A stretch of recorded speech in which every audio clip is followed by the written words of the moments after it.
تعالوا بينا بقى يلا وانا اوريكم انا عملت ايه. خدت بعضي وخدت حلل وصوانيه كلها ولميت كل الحلل القديمه. ايوه، ما انا بعد كده مش هيبقى عندي حلل قديمه خالص. انا لقيت حته فكره يا جماعه هتخلي بيوتكم كلها مليانه حلل جديده كده. المهم رحت واخده الحلل وقلت يلا بينا. اتسحبت رحت ماشيه من وراه، قلت اعمل نفسي بقى ان انا طفشت من البيت، ما هو مش هيضربني واقعد له في البيت.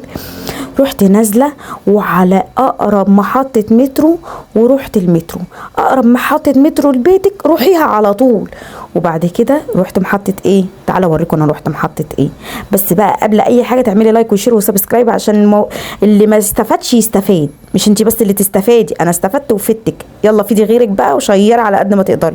رحت محطه باب الشعريه يا جماعه، محطه باب الشعريه اللي فيها المصانع وفيها، يعني هو اصلا اسمه شارع النحاسين سابقا، دلوقتي شارع امير الجيوش. تمام، في كل المواعين وفي كل ادوات الفنادق وفي كل الالمونيا اللي بالكيلو، وفي كمان هتبيع القديم وتجيبي مكانه جديد. يلا بينا اوريكي انا رايحه فين.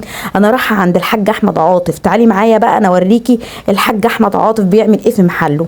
بصوا يا جماعه، انا ما خدتش حلل بس، لا ده انا خدت حلل جديده وفلوس.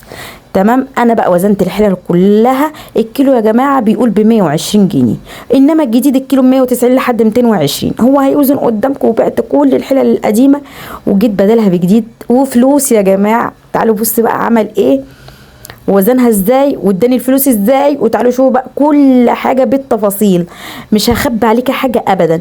بصوا يا جماعه، خدت الفلوس وكمان نقيت حله جديده. ولو انت بقى عايزه تشتري طاسه جديده، حله جديده، تيفال ينفع، سيراميك ينفع، جرانيت ينفع، كل ده ممكن توديه للحاج احمد عاطف وهو يبدلهولك بالالمونيا الجديده. شايفين جديده وبتلمع ازاي؟ في نوعين يا جماعه، يا ريت تجيبي النوع اللي متلمع، في نوع متلمع وفي نوع متبطس، هم اسمهم كده، نوع لميع